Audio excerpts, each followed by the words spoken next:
Hey, well, what's up, guys? Welcome back to The Collision. Daniel here. And it's been pretty slim pickings for movies for the last month and a half or so. Is The Woman King, the movie to kind of break the spell, be the first good movie in a while? I've seen it, so let's talk about it.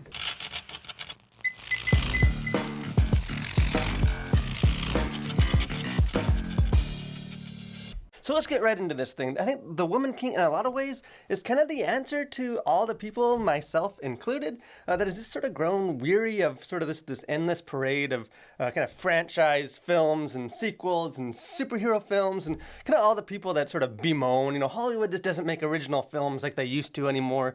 Well, this is one of those films. This is an original film. It's not a sequel. It's not part of a franchise. This is sort of in a lot of ways, kind of a throwback, kind of this classic, kind of sweeping historical epic. It kind of reminds me of a film maybe like a Gladiator or Braveheart, or sort of one of those sort of big epic kind of action flicks. But just being an original movie doesn't necessarily make a movie a good movie. So I was curious to kind of see, what this movie was all about. And I'm happy to say that this movie is not just good. This is a great movie, and this actually might be my favorite, or at least in the discussion for my favorite movie of the year. Again, it all kind of blurs together. I need to think through all the movies that have come out. I don't necessarily know if it's like the movie that I enjoyed the most, or if this is like more fun than Top Gun. Again, very different kinds of movies. But just as far as this something that was refreshing, something that I just felt captivated by kind of this whole throughout the whole runtime, which is a fairly long movie. But I enjoyed it. I enjoyed almost everything about this movie. So if you're not familiar kind of with what's going on or the plot of this thing, this is it's set in West Africa in kind of the 1820s, and it's centers around, let's see if I can pronounce this, the Adjoai, sort of this like elite, all-female kind of group of warriors that defends the king of the Dahomey kingdom, kind of against like oppressors and like of their kind of other African kind of neighbors, as well as kind of European oppressors and the slave trade, and kind of follows through that. And I think this is based on a true story, on true events.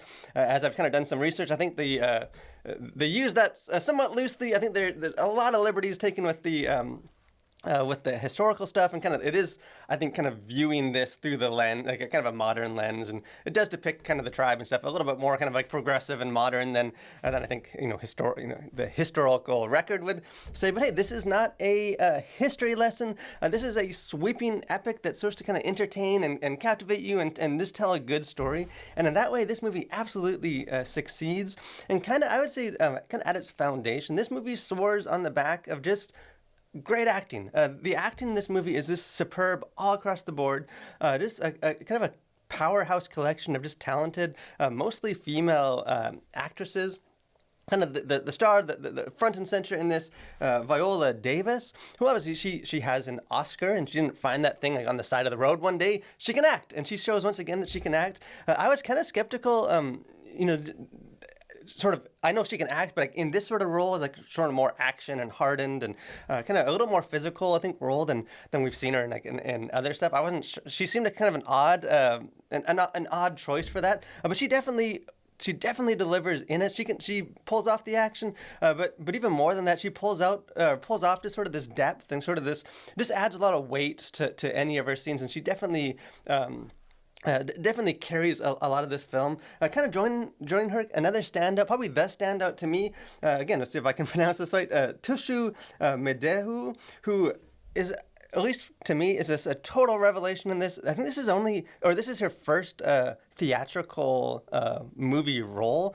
She starred and kind of made a name for herself, I think, in kind of the mini TV series The Underground Railroad, which came out, I think, a year or two ago. But as far as this movie, this is the first thing she's been in, and she is excellent. She kind of plays like a younger, the younger trainee that's brought in and kind of trained to be a part of this warrior, and kind of, a lot of like kind of coming of age stuff.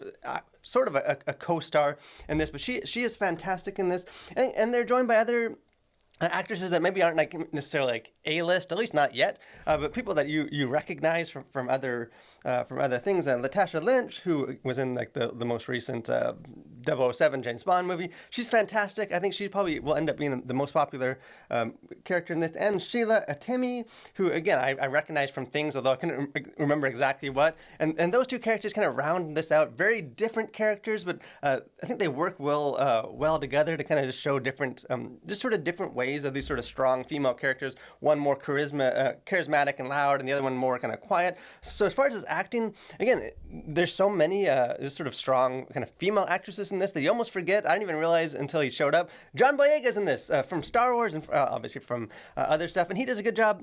He plays sort of the king of this tribe, and I think he makes him more of a complicated, interesting character than I think he could have been with a lesser actor. So definitely this movie from start to finish is sort of a showcase for this quality, great acting, and I think that the direction for this too, the cinematography, all the construction of this also just sort of elevates it kind of to a higher level than maybe it could be. One of the things I think it succeeds in is this is definitely sort of a big spectacle. It delivers sort of spectacle, has big scope, has big kind of action set pieces and stuff, but it never feels like it's just sort of delivering you this sort of like studio manufactured spectacle or just sort of, a bunch of digital scenes and just sort of trying to wow you. It just sort of, it always feels kind of grounded and organic, and it's paced. This isn't, there is action, and the action when it happens is very kind of visceral and violent and raw and just, kind of edge of your seat stuff. But the film doesn't. It takes its time. It kind of knows when to pull back and kind of have restraint and kind of more introspective stuff and kind of quieter scenes and character building and several kind of even like dance, kind of singing, not like a musical, but sort of in the tribe and some of their rituals and stuff that I think could have come across as sort of silly or out of place, but just because it's sort of so well done, it just sort of adds to the spectacle and this immersion in the story. I will say that a few of the things in this movie don't necessarily click.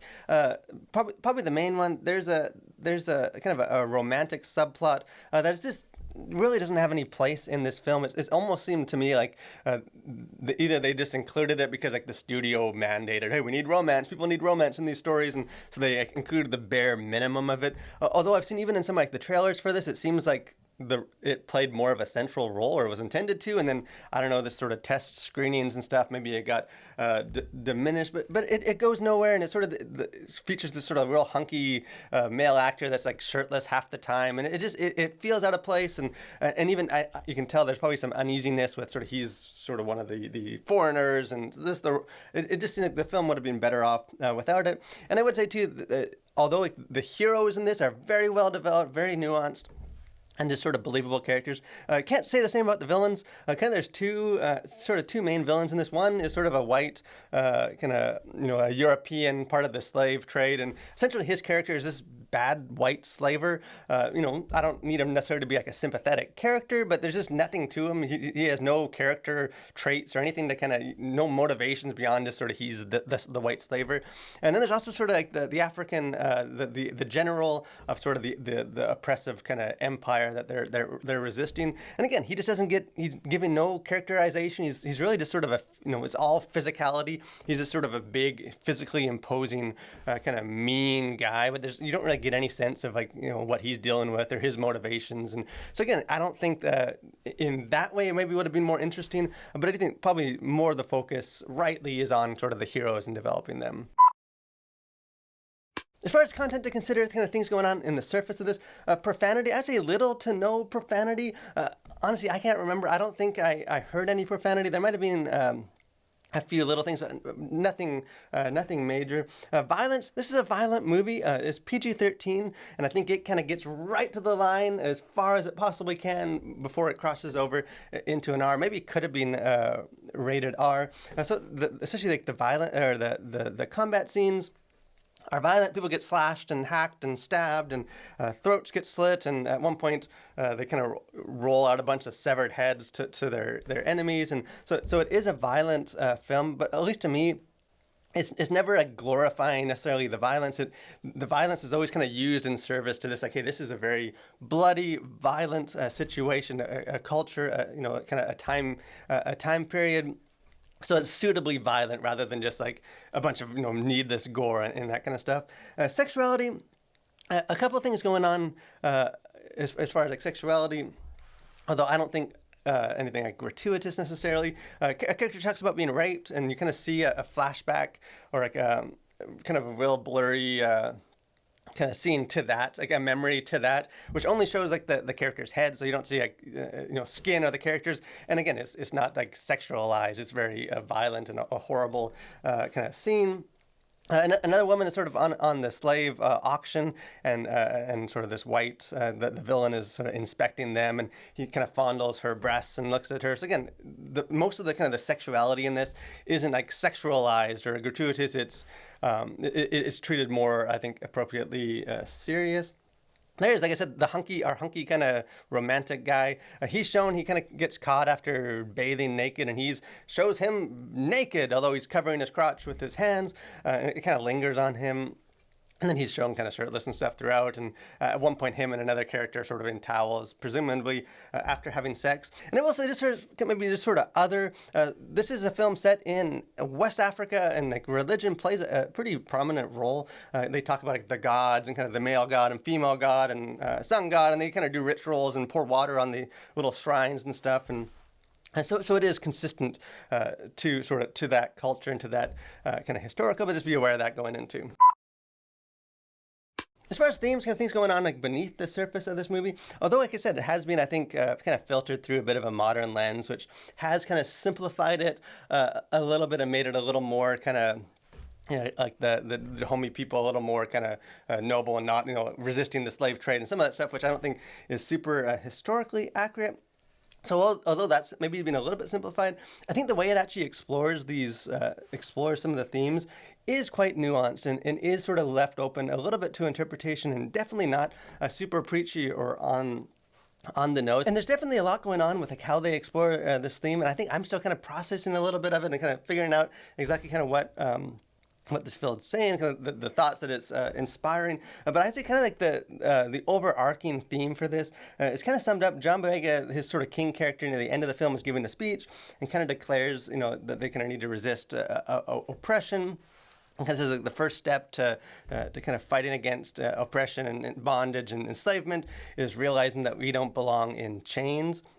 And kind of this realizing the sense of self-worth, and that kind of seems to be the overarching theme, and it's explored in several different ways. It's kind of, on the one hand, maybe the more obvious sense is kind of the backdrop of like the slave trade and actual chains and oppression, but that kind of runs parallel with just sort of like female oppression and kind of the society. The main character. Sort of at the very start of the movie, there's sort of a scene where she's basically kind of offered up by her father to a future potential husband who's this sort of abusive, and the scene just sort of plays out almost like a parallel to like the slave auction scenes, where even though she's not being sold as a slave, she's essentially being offered as property to this man. So there's sort of that duality kind of all throughout of this sort of oppression, kind of in many different facets. And I would say kind of another interesting thing that this film, I think, it attempts to do is it sort of contrasts like this duality between like external oppression and internal oppression. Obviously, there's the kind of the external, these Europeans that are coming and enslaving the Africans. But a lot of the tension and the stuff going on in this film is actually the kind of the Dahomey people realizing that they are enslaving their own, that they're a part of that, that they're selling their own, they're profiting from it, selling their enemies, the enemy tribes, and that in a sense they've become kind of their own oppressors in that sense. And kind of from the female perspective too, it does similar stuff, just sort of realizing that, although not to remove blame from sort of some of the abuse and stuff that happens, that some of the guilt and kind of the self-worth and stuff that these characters are kind of holding themselves in bondage and can be free of that. So there's definitely, I think, a lot of interesting stuff going on. Obviously, this film is not presented in a Christian culture, from a Christian perspective, but I think just the whole kind of theme of just, made in the image of God, the value of people, and kind of recognizing that and then using that to kind of resist and kind of, fight back against sort of more the external oppressors. But overall, this film, I enjoyed it a lot. I think there's a lot of stuff. This is a film I hope people go see this movie, just because I hope we get more movies like this that are original, that are sort of these big, I'm assuming high-budgeted kind of, spectacles that puts actresses and actors that maybe don't always get front and center, gives them a chance to shine and kind of take ownership of that. So definitely a lot of stuff going on, and I encourage you guys, check this movie out. But if you do see it, let me know what you think. If you enjoy this as much as I did, if you spot some stuff, or sort of as you work through maybe some of the themes and what it's saying, if you appreciated that, if you found that it was too preachy, anything like that, love to have the conversation with you guys about this. And if you haven't done so, I encourage you, subscribe to our channel, like this video, just join with what we're doing here at the Collision. Got a lot of stuff coming up, and we'd love to have you be a part of that. But thanks for watching, guys. Stay safe and continue to collide with your world for Christ.